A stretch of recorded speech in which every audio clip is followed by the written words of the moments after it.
అందరికీ praise Lord. అందరికీ దేవుని నామానికి వందనాలు. అందరూ బాగున్నారా?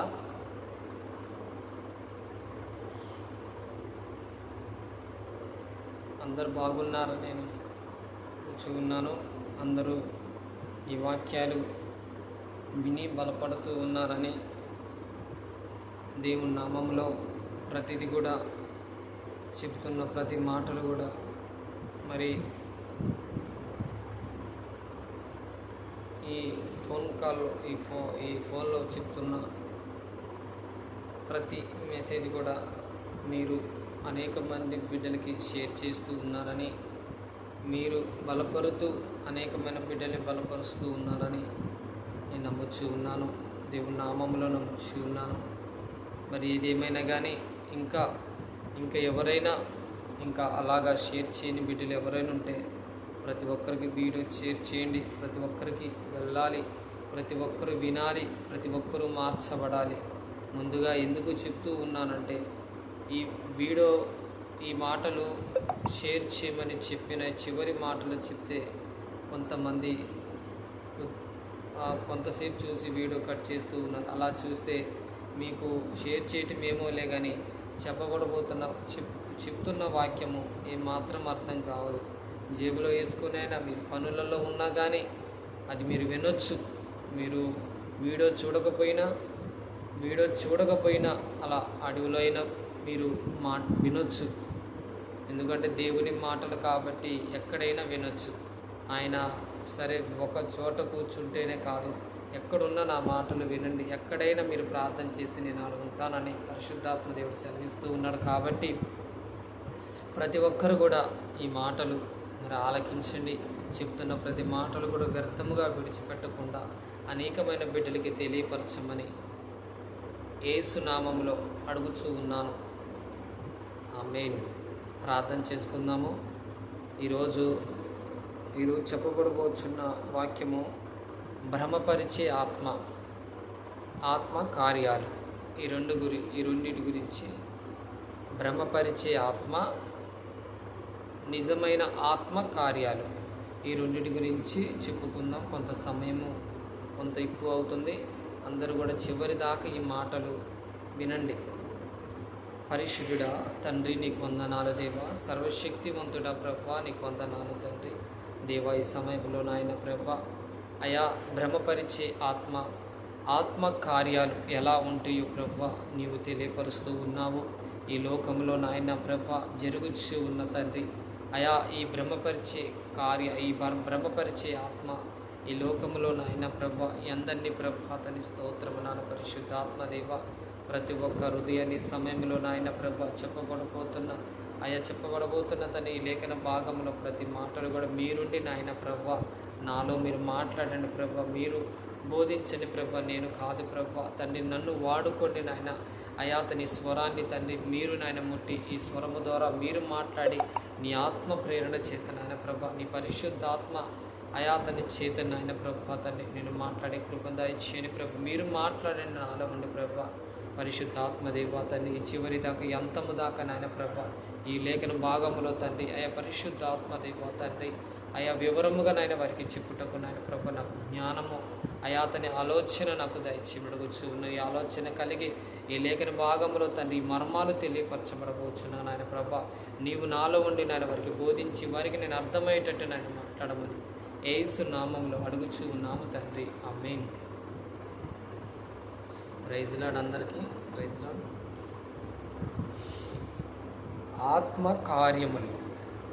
ఆత్మకార్యం కాదు, భ్రమపరిచే ఆత్మ చెప్పుకుందాం. భ్రమపరిచే ఆత్మ అర్థమవుతుందా? భ్రమపరిచే ఆత్మ అంటే ఈ లోకంలో సరే వాక్యం ద్వారానే ముందుకెళ్దాం.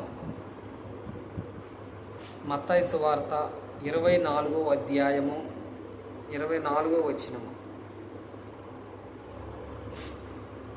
అబద్ధపు క్రీస్తులను అబద్ధపు ప్రవక్తలను వచ్చి సాధ్యమైతే ఏర్పరచబడిన వారిని సహితము మోసపరచుటకై గొప్ప సూచిక క్రియలను మహత్కార్యములను కనపరచుదురు.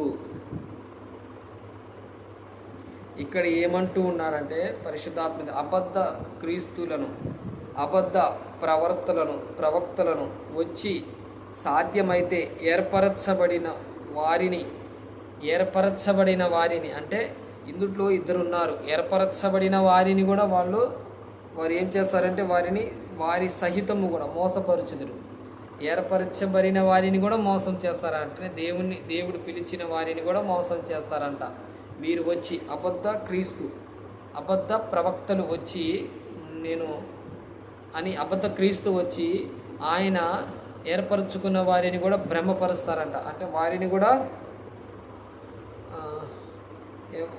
ఏర్పరచబడిన వారిని సహితము మోసపరచుటకై గొప్ప సూచక్రియలు మహత్కార్యములను కనపరిచెదురు. వాళ్ళు చేస్తారంట. అంటే మోసం చేయుటకు వాళ్ళు చేసే కార్యాలు, వాళ్ళు భ్రమపరిచే ఆత్మ కార్యాలు చేస్తారంట. ఎవరిని మోసం చేస్తున్నారు? ఇక్కడ దేవుని మోసం చేస్తున్నారు, ఇక్కడ ఆత్మీయ బిడ్డల్ని మోసం చేస్తున్నారు. మళ్ళీ ఇక్కడ దేవుని సేవకు దేవుని పిలుపు ద్వారా వచ్చిన వారిని మోసం చేస్తున్నారు. ఇక్కడ నలుగురిని మోసం చేస్తున్నారు. ఒకటి యేసు ప్రభు వారిని, ఒకటి ఆత్మలను, నశించిపోతున్న ఆత్మల దగ్గరికి వెళ్ళి వాళ్ళ సూచక్రియలు, అదొకటి నిజం సేవకుల నిమిత్తము మోసం చేస్తూ ఉన్నారు. ఇలా ఈ లోకంలోకి వచ్చి ఇదొకటి. యోహాను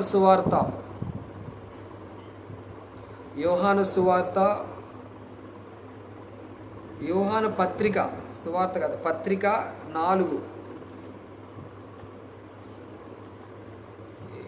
యోహాను పత్రిక మొదటి పత్రిక 4:1. ఈ రెఫరెన్స్ రాసుకోండి. ఎందుకంటే ఇది మళ్ళీ మీరు రాసుకోకపోతే మళ్ళీ మీకు కన్ఫ్యూజ్ అయిపోతారు. 4:1 ప్రియులారా, అనేకులైన అబద్ధ ప్రవక్తలు లోకంలోనికి బయలు వెళ్ళి ఉన్నారు కూడా అంట. అంటే ఇప్పుడు అది కంటిన్యూ అవుతూనే ఉంది. ఇప్పుడు బయలువెళ్ళి ఉన్నారు గనుక ప్రతి ఆత్మను నమ్మక ఆయా ఆత్మలు దేవుని సంబంధమైనవో కావో పరీక్షించుడి. ఏ ఆత్మ దేవుని సంబంధమైనదో, ఏ ఆత్మ దేవుని సంబంధము కాదో. అంటే ఇది విశ్వాసుల నిమిత్తము చెప్పట్లేదు. అంటే ముందు ఇది సేవకుల నిమిత్తం చెప్తూ ఉన్నాడు.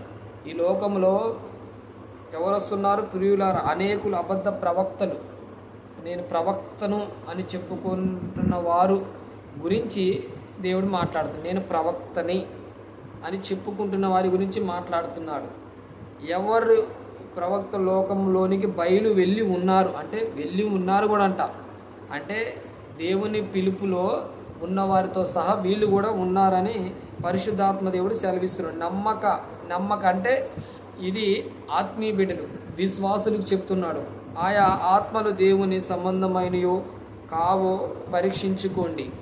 అంటే మనల్ని సేవకులు ఒక చోట సభ పెట్టినా కానీ, ఇంకా వేరేనా గృహ కూడిక కానీ, ఏది పెట్టినా కానీ అది నిజమైన దేవుని సేవకుడేనా, ఈయన ఎవరు, అసలు ఎక్కడి నుండి వచ్చి ఉన్నాడు, ఈయనకి అసలు ఈయన వ్యవహారం ఏమిటి అనేది ప్రతి ఒక్కరు కూడా తెలుసుకొని అర్థం చేసుకొని అక్కడ వారితో కనెక్ట్ కాండి. అంతేలే కానీ ఎవరిని పడితే వాళ్ళని గృహానికి పిలవకూడదు. ఇక్కడ దేవుడే చెప్తూ ఉన్నాడు, లోకంలోకి బయలు వెళ్ళి ఉన్నారనే గనుక ప్రతి ఒక్క ఆత్మను నమ్మక ఆయా ఆత్మలను దేవుని సంబంధమైనవో కావో పరీక్షించుకోండి. యేసుక్రీస్తు శరీరధారై వచ్చినని ఏ ఆత్మ ఒప్పుకొనునో అది దేవుని సంబంధమైనది. దేవుడు ఈ లోకాన్ని ఎవరు దేవుని నమ్ముతారో, దేవుని లోకానికి శరీరధారై ఈ లోకానికి వచ్చి ఉన్నాడని ఎవరు నమ్ముతారో అది దేవుని సంబంధమైన ఆత్మ.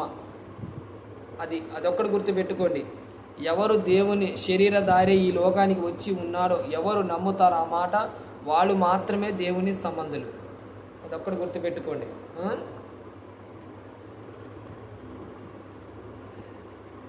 యోహాను సువార్త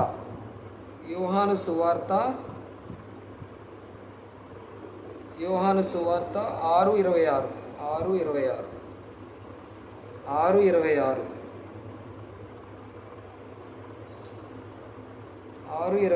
యేసు కూడా నీవెప్పుడు ఇక్కడికి వచ్చితివని అడగగా, యేసు మీరు సూచనలను చూచుట వలన కాదు కానీ రొట్టె భుజించుట తృప్తి పొందుట వలనే నన్ను వెతుకుచున్నారని మీతో నిశ్చయముగాను చెప్పుచున్నాను. ఇక్కడ ఏమంటూ ఉన్నాడంటే,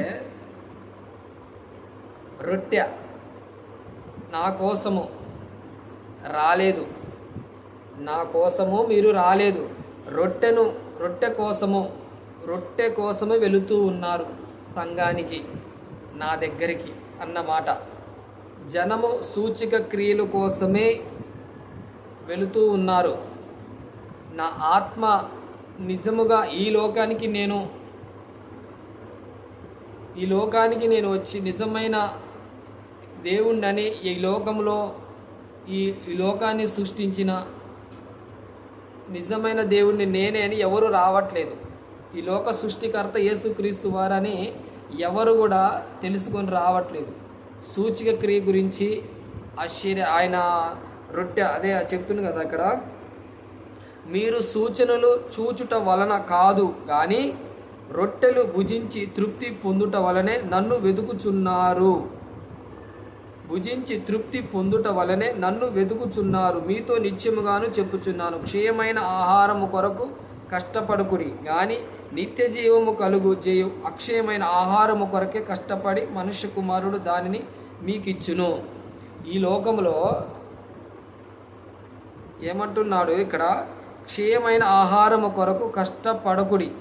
క్షయమైన ఆహారం అంటే ఈ లోకంలో మనము దేని నిమిత్తము మనం ఆశపడుతున్నామో అది ఈ లోకం మట్టికైతే ఆత్మీయ నిత్య జీవము కలుగు చేయు అక్షయమైన ఆహారం కొరకు, నిత్య జీవం కొరకు దానికోసం ప్రయాసపడమంటున్నాడు పరిశుద్ధాత్మదేవుడు. మరి ఇక్కడ మీరు రొట్టె వలన మీరు సూచిక చూచుట వలన కాదు కానీ రొట్టెలు భుజించి తృప్తి పొందుట వలనే నన్ను వెతుకుచున్నారు. అంటే ఈ లోకంలో క్షయమైన ఆహారం భుజించుకొని తృప్తి పొందుదాము అనుకునే వారే ఉన్నారు కానీ అక్షయమైన ఆహారము కోసము వెతికేవారు ఎవరూ లేరు. అది నన్ను వెతికేవారు ఎవరూ లేరని ఇక్కడ పరిశుద్ధాత్మ దేవుడు సెలవిస్తూ ఉన్నాడు. అదే యోహాను సువార్త 12:18 తీయండి. 12:18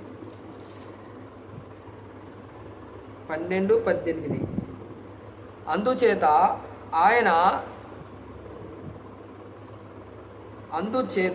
ఆయన ఆ సూచిక క్రియ చేసినని జనులు విని ఆయనను ఎదుర్కొనబోయిరి. కావున పరిసేలు ఒకరితో ఒకరు మన ప్రయత్నము ఎట్లదో నిష్ప్రయోజనమైన పోయినో చూడుడి, ఇదిగో లోకము ఆయన వెంట పోయినదని చెప్పుకొనిరి. ఏమంటున్నారు ఇక్కడ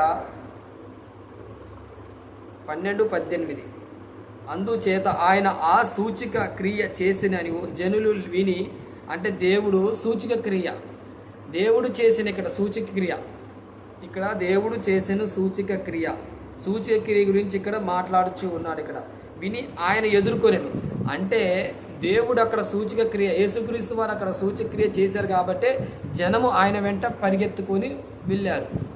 మరి ఈరోజు సేవకులు సూచిక క్రియ ఏ ఆత్మ కలిగి వాళ్ళు సూచిక క్రియ చేస్తున్నారో ఒక్కసారి జ్ఞాపకం చేసుకోండి. మీరు పరిగెత్తుతున్నారే, వారు ఏ ఆత్మ కలిగి ఉన్నారనేది ఒక్కసారి జ్ఞాపకం చేసుకోండి.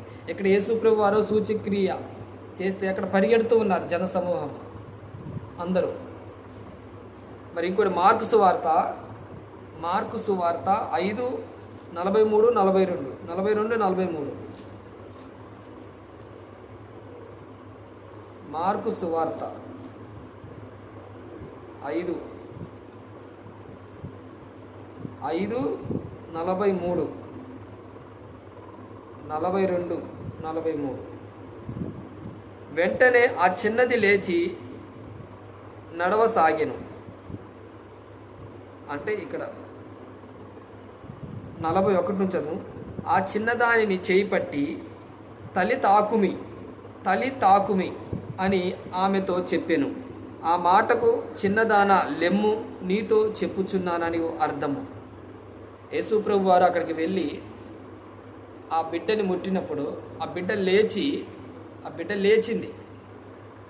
ఆ బిడ్డ లేచి కానీ ఇక్కడ అంటే ఒక మాట చెప్తున్నాను. ఆ చిన్నది పరుండి ఉన్న గదిలోని వెళ్ళి ఆ చిన్నదానిని చేయి పట్టి తలి తాకుమి అని ఆమెతో చెప్పాను. ఆ మాటకు చిన్నదానా లెమ్మని నీతో చెప్పుచున్నానని అర్థము. అంటే యేసుప్రభు వారు ఆ బిడ్డని లెవ్వమని అని అడుగుచున్నారు. అంటే నిద్రపోతున్నారని, చనిపోయిందని అనుకొని లెమ్ము అని అక్కడ పరిశుద్ధాత్మ దేవుడు వెంటనే ఆ చిన్నది లేచి నడవసాగెను. మరి ఈరోజు మరి ఇది భ్రమపరిచే ఆత్మ కార్యాలు. ఇవి ఆత్మ కార్యాలు.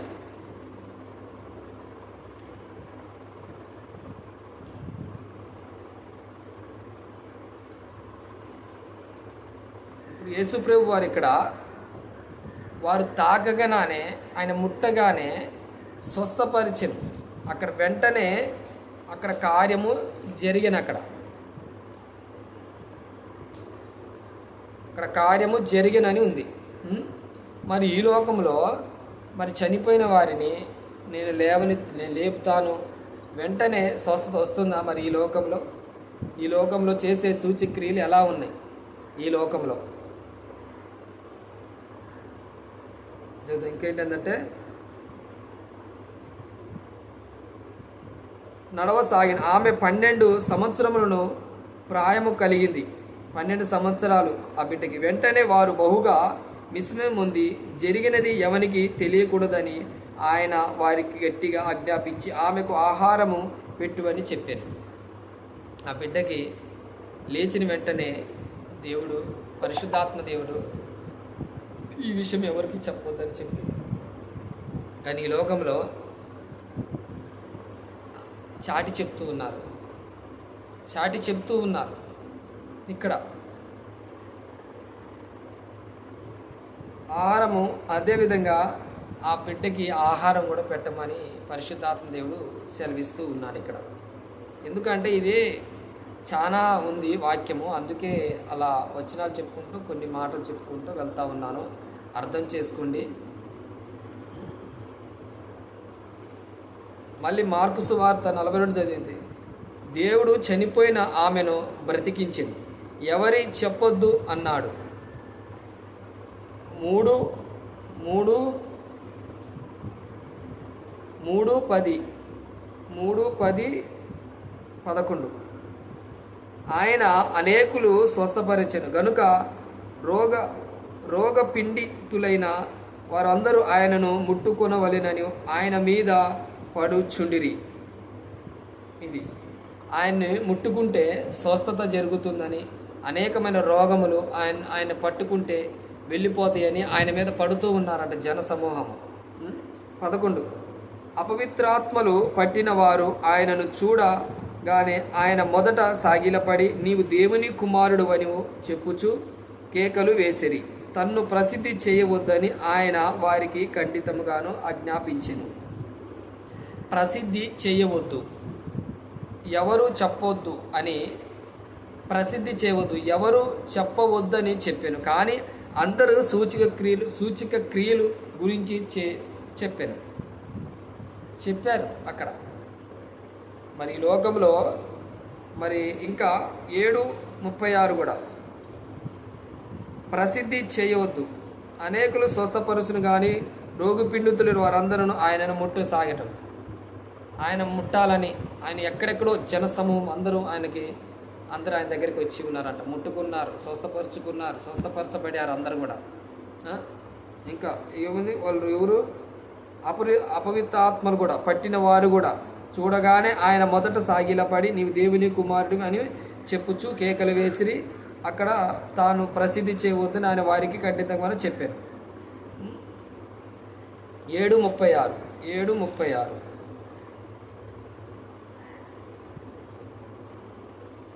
7:36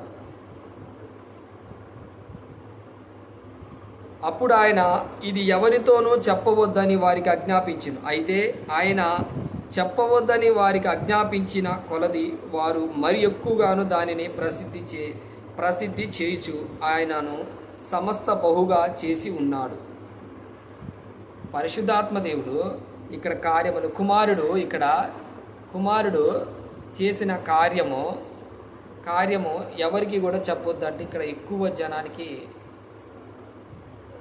చెప్పటము జరిగింది. ఇక్కడ ఎక్కువ చెప్పారు, ఎక్కువ చెప్పటం జరిగింది. ప్రసిద్ధి అంటే లోకానికి ఎక్కువ అంటే ఈ మాట వెళ్ళిపోయింది జనములోకి. ఈ మాట మార్కు సువార్త 1:41 ఒక కుష్ఠిరోగి ఆయన యొద్దకు వచ్చి ఆయన ఎదుట మోకాళ్ళని నీకు ఇష్టమైతే నన్ను శుద్ధినిగా చేయగలవని ఆయనతో చెప్పాను. ఆయన వేడుకొనగా ఆయన కనికరమపడి చేయి చాపి వానికి ముట్టి నాకిష్టమే నీవు పరిశుద్ధుడు గమ్మని వానితో చెప్పాను. వెంటనే కుష్ఠిరోగము వానిని విడిచెను గనుక వాడు శుద్ధుడు ఆయను. అప్పుడు ఆయన ఎవరితోనూ మరియు చెప్పకుము సుమి, కానీ నువ్వు వెళ్ళి వారికి సాక్ష్యార్థం అంటే ఎవరితోనూ చెప్పకు, కానీ నువ్వు అనేకులకి సాక్ష్యంగా నువ్వు నిలబడాలి అని ఇక్కడ కుమారుడు తెలియపరుస్తూ ఉన్నాడు. ఇక్కడ అన్ని స్వస్థతలు ప్రభువారే చేశారు. ఇక్కడ ఆత్మకార్యాలు ఇక్కడ అలాగనే జరుగుతాయి. ఆత్మకార్యాలు వెంటనే జరుగుతాయి, కానీ భ్రమపరిచే కార్యాలు జరగవు. రేపురా ఎల్లుండిరా అని చెప్పేవారు ఉంటారు. ఇక్కడ కుమారుడు వెంటనే వెంటనే కార్యము ఆయన ఎక్కడున్నా ఆయన చేయి పెట్టినా ఏం చేసినా వెంటనే కార్యము జరిగేది. మరి ఈరోజు మరి ఎలా ఉన్నారో మరి మీకే తెలుసుకోవాలి. ప్రతి ఒక్కరు కూడా ఏ కార్యాలు చేస్తూ ఉన్నారనేది.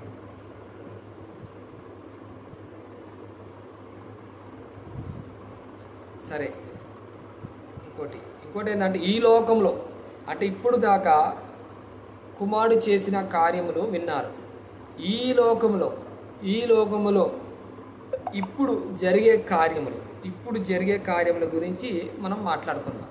ఇప్పుడు జరిగే కార్యముల గురించి యోహాను సువార్త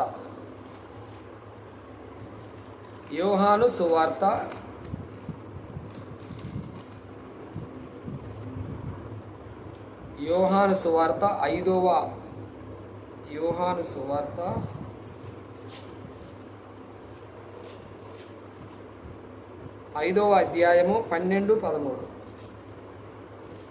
5వ అధ్యాయము 12-13 వారు నీ పరుపెత్తుకొని నడువమని నీతో చెప్పిన వాడెవడని వానిని అడిగిరి. ఇక్కడ యేసుప్రభు వారు ఇక్కడ స్వస్థపరిచిన తర్వాత నీ పరుపెత్తుకొని నడవమని చెప్పిన వాడెవ్వడు అని వారిని అడిగాను. కానీ అక్కడ నాకు తెలియదు అంటే ఇక విందాం. వారు అడిగిరి, ఆయన ఎవరో స్వస్థత నొందిన వానికి తెలియదంట, స్వస్థత చేసిన వారికి తెలియదంట. మరి ఇక్కడ మనం స్వస్థత నొందిన వానికి తెలియలేదు. ఆ చోటున గుంపు కూడి ఉండెను గనుక యేసు తప్పించుకొని పోయెను. మనోళ్ళు నేనే ప్రవక్తనని చెప్పుకుంటూ నా ద్వారా స్వస్థత కలుగుతుందని అక్కడ గొప్పగా చెప్పుకునేటట్టు ఇంకా రకరకాలుగా విద్యను నేర్చుకొని వారు చేసే ఇలాంటి పనులు ఎన్నో ఉన్నాయి. ఇక్కడ యేసుప్రభు వారు ఏమంటూ ఉన్నారంటే అక్కడ స్వస్థపరిచి అక్కడ ఆయన ముట్టి పరుపెత్తుకొని పొమ్మనప్పుడు అక్కడ యేసుప్రభు వారు అక్కడ లేరంట. నిన్ను స్వస్థపరిచింది ఎవరు అంటే నాకు తెలియదని అంటున్నాడు. నాకు తెలియదు అని అంటూ ఉన్నాడు. ఇంకోటి ఎంత 13 ఆయన ఎవరిని అడిగిన 13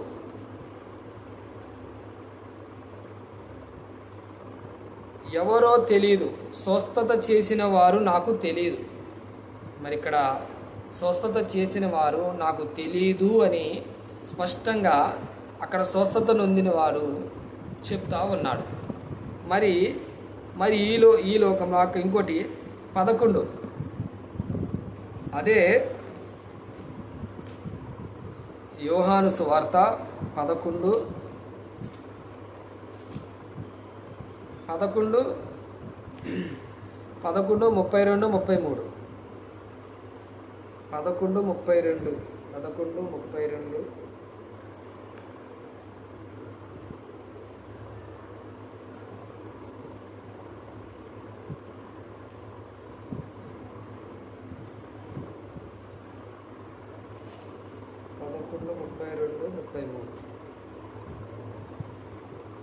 అంతటా మరియు యేసు ఉన్న చోటికి వచ్చి ఆయనను చూచి ఆయన పాదముల మీద పడి, ప్రభువా, నీవెక్కడ ఉండిన వెడలా నా సహోదరుడు చావకుండా నన్ను.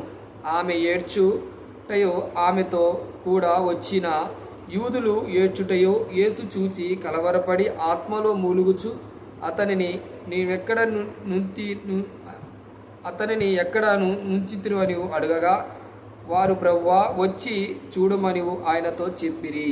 యేసు కన్నీళ్లు విడిచిను కాబట్టి యూదులు అతనిని అలాగును ప్రేమించును చూడుడని చెప్పుకొనిరి.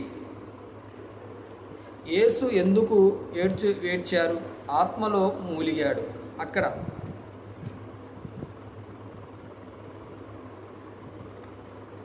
25 కూడా 25 అదే యోహాను సువార్త 25-26 అందుకు యేసు, పునరుద్ధానము జీవము నేనే.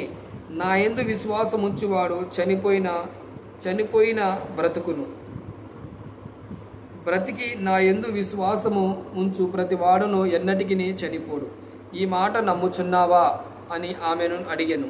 ఆమె, అవును ప్రభువా, నీవు ఈ లోకమును రావలసిన దేవుని కుమారుడు అయిన క్రీస్తు అని నమ్ముచున్నాను. అది ఇక్కడ నువ్వు నమ్ముచున్నావా అని ఇక్కడ యేసుక్రీస్తు వారు అడుగుచూ ఉన్నారు. నువ్వు నమ్ముచూ ఉన్నావా అని. పునరుద్ధానమును జీవము నేనే అని నువ్వు నమ్ముచున్నావా అని అడిగినప్పుడు, నేను నమ్ముచూ ఉన్నానప్పుడు ఇక్కడ సూచక్రియ ఇక్కడ జరిగింది. ఇక్కడ అంటే నువ్వు నమ్ముతున్నావా, నువ్వు నమ్మితే కార్యము చూస్తావని ఇక్కడ యేసుప్రభు వారు చెప్తా ఉన్నారు. మళ్ళీ అపోస్తుల కార్యాలు 3:7 అపోస్తుల కార్యాలు 3:7 వాని కుడి చేయి పట్టుకొని లేవనెత్తెను. వెంటనే వాని పాదములు చీలమండలను బలమును పొందెను. వాడు దిగ్గున లేచి నిలిచి నడిచెను.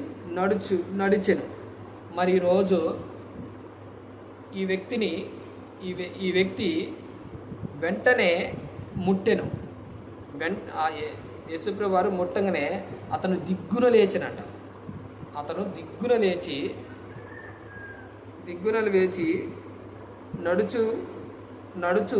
నడుచు గంతులు వేయుచు దేవుని స్తుతించుచు వారితో దేవాలయంలోకి వెళ్ళాను. మరి ఈరోజు వెంటనే స్వస్థత వస్తుందా? చెప్పండి, వస్తుందా స్వస్థత? రావట్లేదు. వెంటనే స్వస్థత రావట్లేదు. దేవుని ఆత్మకార్యాలు అలాగనే ఉంటాయి, భ్రమపరిచే కార్యాలు అలాగనే ఉంటాయి. దేవుని ఆత్మకార్యాలు ఎలా ఉంటాయి అంటే వెంటనే టచ్ చేయగానే అతను స్వస్థపరచబడి ఏ రోగమైనా కానీ వెంటనే స్వస్థతను పొందాలి. మరి ఈ లోకంలో ఎలా కార్యము జరుగుతుంది మీకు తెలుసు. ఏ ఆత్మకార్యాలు, ఏ ఆత్మతో వాళ్ళు ప్రార్థన చేస్తున్నారు, దేన్ని మీటింగ్స్ పెడుతూ ఉన్నారు, ఎక్కడికో వెళుతూ ఉన్నారు, కార్యాలు జరుగుతూ ఉన్నాయా?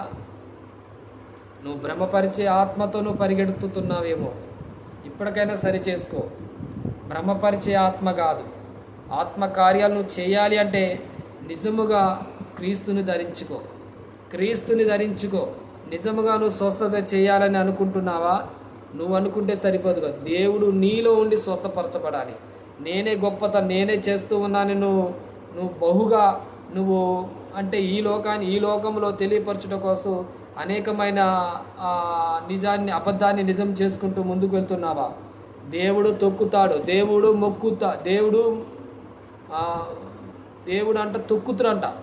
అలాంటి వారిని ఎక్కడ తొక్కాలో ఎప్పుడు తొక్కాలో అక్కడ తొక్కుతురంట. పరిగెత్తబాకండి, ఉరుగులు పెట్టబాకండి. దేవుని చిత్తమేదో, దేవుని గ్రహింపేదో తెలుసుకొని ముందుకు వెళ్ళండి. అంతేలేని మీ ఇష్టానుసారంగా పరిగెత్తబాకండి. నా దగ్గర స్వస్థత కార్యాలు, నా దగ్గర అద్భుత కార్యాలు ఉన్నాయని ఎక్కడ చెప్పుకోబాకండి. అలాంటి చెప్పుకునే వాళ్ళు నిజంగా ఆ కార్యాలు ఆయనలో లేవు. మీరు మోసపోతున్నారు. జనమా, సంగమా, విశ్వాసులారా, మీరు మోసపోతున్నారు. నిజంగా ఒక్కసారి ఆలోచన చేయండి. నిజంగా మీరు స్వస్థత వెంటనే చూస్తూ ఉన్నారా? స్వస్థత వెంటనే చూడట్లేదు. మీ విశ్వాసాన్ని బట్టి కొన్ని దినముల తర్వాత స్వస్థత పొందుకుంటున్నారు.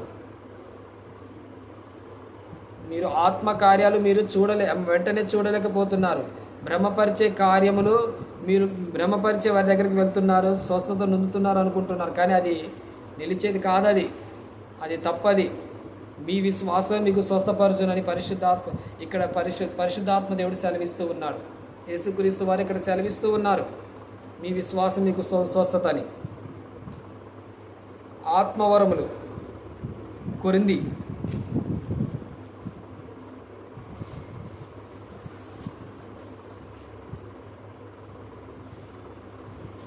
మొదటి కొరింథీ 12:4 కృపావరములు నానా విధములుగా ఉన్నవి గాని ఆత్మ ఒక్కడే. మరివును పరిచర్య నానా విధములుగా ఉన్నవి గాని ప్రభు ఒక్కడే. నానా విధములైన 11 వరకు చదువుకుందాం. నానా విధములైన కార్యములు కానీ అందరిలోనూ అన్నిటినీ జరిగించును దేవుడు ఒక్కడే. ఇక్కడ ఏమంటున్నాడు? నానా విధములైన పరిచర్యలు ఉన్నాయి, సంఘాలు ఉన్నాయి ఈ లోకంలో, కానీ దేవుడు ఒక్కడే, సంఘాలు ఒక్కటే. కానీ ఇక్కడికి రండి, అక్కడికి రండి, ఇక్కడ నా దగ్గర కృపావరం ఉంది, అద్భుతాలు ఉన్నాయి, సూచక్రియలు ఉన్నాయి, నానా విధములైన రకరకాలుగా స్వస్థపరిచే వరములు నా దగ్గర ఉన్నాయని చెప్పుకొని తిరుగులాడుతూ ఉన్నారు. నీ దగ్గర ఎన్ని కార్యాలు ఉన్నాయో ఒక్కసారి చెయ్యి. ఈరోజు వేరే సంఘానికి ఎందుకు వెళ్ళాలి? నువ్వు నిజముగా ఒక ప్రవక్త అయితే, ఆనాడు ప్రవక్తలు వాళ్ళు ప్రార్థన చేయంగానే స్వస్థత నొందిన్నారు అన్నారు. మరి ఈరోజు నువ్వు ప్రవక్తవా? అలా చెప్పుకోబాకు. నువ్వు ప్రవక్తవని నువ్వు చెప్పుకోబాకు. నువ్వు ప్రవక్తివని ఎవరు చెప్పొద్దు. ప్రవక్తలు ఆ రోజుల్లో ఉన్నారు, ఈ రోజుల్లో లేరు, ఎవరూ లేరు. అలా చెప్పుకోవద్దు ఎవరైనా సరే. దేవుని ఉగ్రత మీ మీదకు వస్తుంది. దేవుని ఉగ్రత రాకముందే తెలుసుకోండి, నేను ప్రవక్తనే అని చెప్పుకోవటము చాలా తప్పది. దేవుడి ఆయన అందరి ప్రయోజనము కొరకు ప్రతి వానిని ఆత్మ ప్రత్యక్ష అనుగ్రహింపును. అందరి ప్రయోజనము కొరకు అంటే అందరూ ఒక్కరే కాకుండా అనేకమైన నానా విధములైన వరములు అంటే ఒకరికి అంటే ఏమిచ్చును, కొంతమంది బుద్ధి వాక్యము, కొంతమందికి అంటే అది ఏమిటంటే ఏలైనగా ఒకరికి ఆత్మ మూలముగా బుద్ధివాక్యము, మరొకరికి ఆత్మననుసరించిన జ్ఞానవాక్యమును, మరొకరికి ఆత్మ వలనే విశ్వాసమును, మరొకరికి ఆత్మ వలనే స్వస్థపరచు వరమును, మరొకరికి అద్భుత కార్యములను చేయు శక్తియు, మరొకరికి ప్రవచన వరమును, మరొకరికి ఆత్మల వివేచన, మరొక నానా విధములైన భాషలు, ఒకరికి భాషలు అర్థం చెప్పు శక్తి అనుగ్రహింపబడిన ఉన్నవి. ఈ లోకము విస్తరించబడాలి అంటే ఆయన మాటలు అనేకమైన చోటికి వెళ్ళాలని ఒక్కొక్కరి ఒక్కొక్క వరం ఇచ్చి ఉంది. ఒక్కొక్కరిని ఒక్కొక్కరుగా ఇచ్చి ఈ లోకంలో వాళ్ళని వాడుకుంటాడు. అంతేలే కానీ అందరికి ఒకటే వరం ఉన్నదని అది తప్పది, తప్పు అది. ఇక్కడ అనేకులకి ఇక్కడ ఏమంటున్నాడు పరిశుద్ధాత్మదేవుడు, నానా విధములైన కార్యములు కలుగును కానీ అందరిలో అన్నిటిని జరిగించు దేవుడు ఒక్కడే. ఆయనను అందరి ప్రయోజనము కొరకు ఈ లోకములో అందరి కొరకు ప్రతి వానికి అంటుంది ఇక్కడ. ఒక్కడికే అది సంభూషణ అంటే ప్రతి వానికి ఆత్మ ప్రత్యక్షత అనుగ్రహింపబడును చున్నది. ప్రతి ఒక్కరు కూడా దేవుని ఆత్మ అనుగ్రహింపబడుతుందంట. ఇదొక్కడు గుర్తుపెట్టుకోండి. ఈ వచనం చాలు మీరు సరి చేసుకోవటానికి. ఇవన్నీ ఇక్కడ దేవుని ఆత్మ ఎవరు ఎలా ఉంటుంది దీని గురించి ఉంది. కానీ ఈ వచనము అందరికీ ఆత్మ ప్రత్యక్షత బడుచున్నది అందరికీ అంటండి. ఇక్కడ గుర్తుపెట్టుకోండి, ఆత్మవరాలు కలిగిన వారు వీరందరూ సంఘం కట్టుటకు, సంఘము నిలవబడుటకు ఆనాడు అపోస్తులు చేశారని చెప్పుకుంటున్నారు. ఆనాడు సంఘము నిలబడుట కొరకు ఆత్మవరాలు కలిగిన వారు సంఘము కట్టుకొనుటకు ఇలా చేశారని అప్పుడు అపోస్తులు చేశారంట. కానీ ఇప్పుడు ఈరోజు సంఘము నిలబడుటకు నానా విధములైన శ్రమలు పడతా ఉన్నారు. నిజముగా నీ దేవుని చిత్తము, దేవుని పిలుపు నీకుంటే దేవుడే చూసుకుంటాడు. అది నువ్వు పరిగెత్తడానికి అవసరం లేదు. దేవుడే నిన్ను చూస్తున్నాడు. నిజముగా నీకు ఎవరివ్వాలి, నేను ఎక్కడ బహుగా వాడుకోవాలని దేవుడికి. నువ్వు తొందరపడినంత మాత్రాన ఏది సాధించలేవు, ఏమి చేయలేవు. అది అక్కడ గుర్తుపెట్టుకోండి. లూకా 4:10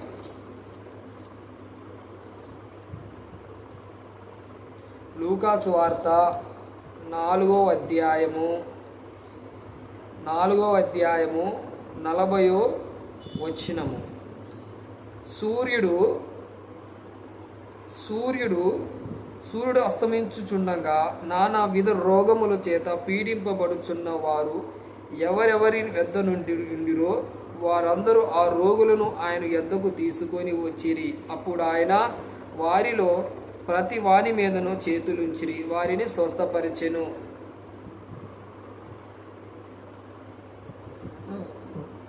ఏమంటున్నారు ఇక్కడ? చేతులు ఉంచగానే ఎవరెవరి రోగులు ఆయన యొద్దకు తీసుకొని వచ్చిరి. అప్పుడు ఆయన ప్రతి వాని మీదను చేతులుంచి వారిని స్వస్థపరిచెను. అంతేకాదు దయ్యములను నీవు దేవుని కుమారుడని కేకలు వేసి అనేకులు వదిలిపోయెను. ఇక్కడ అది కార్యం అంటే అది కార్యము. చేతులు ఉంచగానే అది కార్యం, అది అద్భుత కార్యము చేయాలి. అంతేలే కానీ 4 రోజులు మందిరంలో పండుకో, 4 రోజులు అక్కడికి రా, 4 రోజులు చర్చిరా. నువ్వు నిజంగా ఆత్మపూర్ణుడు అయితే వెంటనే అక్కడికక్కడ స్వస్థత జరగాలి. నువ్వు నిజంగా అపోస్తులు అయితే, నువ్వు ప్రవక్తవని చెప్పుకుంటున్నారు కాబట్టి నువ్వు అక్కడికక్కడే చేయబెడితే స్వస్థత రావాలి. అదొక్కడు గుర్తుపెట్టుకోండి. ఇంకోటి కొలస్సీలకు రాసిన 1:28 కొలస్సీలకు రాసిన 1వ అధ్యాయము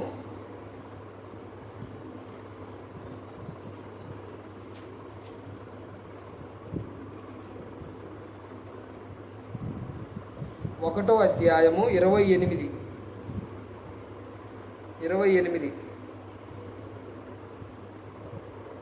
ప్రతి మనుషునికి క్రీస్తునందు సంపూర్ణిగాను చేసి ఆయన ఎదుట నిలబెట్టవలెననివు సమస్త విధములైన జ్ఞానము చేత మేము ప్రతి మనుషునికి బుద్ధి చెప్పుచు ప్రతి మనుషునికి బోధించుచు ఆయనను ప్రకటించుచున్నాము. ఇందు నిమిత్తము నాలో బలముగా కార్యసిద్ధి కలగజేయము. ఆయన క్రియశక్తిని బట్టి నేను పోరాడుచు ప్రయాసపడుచున్నాను. అది నిలవ చేయటవలెనని ఆయన నిలబెట్టుటకు దేవుడు నిలబెట్టే దేవుడు. కానీ ఇక్కడ ఏం చేస్తున్నారంటే కొంతమంది పడేస్తున్నారు. ఆయన పడేసే దేవుడు కాదు. ప్రార్థన చేసి కొంతమంది నెట్టేస్తున్నారు. అది చాలా తప్పది. కొంతమంది ఇట్ట గెట్టేస్తున్నారు. ఆమెలోకి ఏదో వచ్చింది, ఆమె స్వస్థ వచ్చిందని పడేసుకొని ఆమె మళ్ళీ ఎప్పటిలాగానో నడుచుకుంటూ పోతుంది. కానీ అది తప్పది.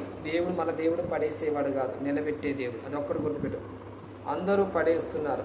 అందుకే లాస్ట్ మత్తయి సువార్త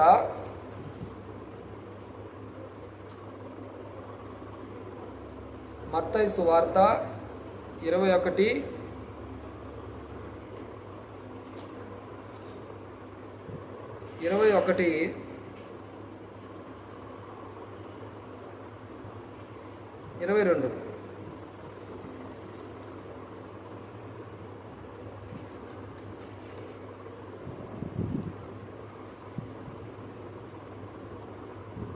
మరియు మీరు ప్రార్థన చేయనప్పుడును వేటిని అడుగుదురో అవి దొరుకువనివో నమ్మిన వెడల మీరును వాటన్నిటినీ పొందుదురని వారితో చెప్పెను. దొరికినవనివో నమ్మిన వెడల వారు వాటిని ఇచ్చును.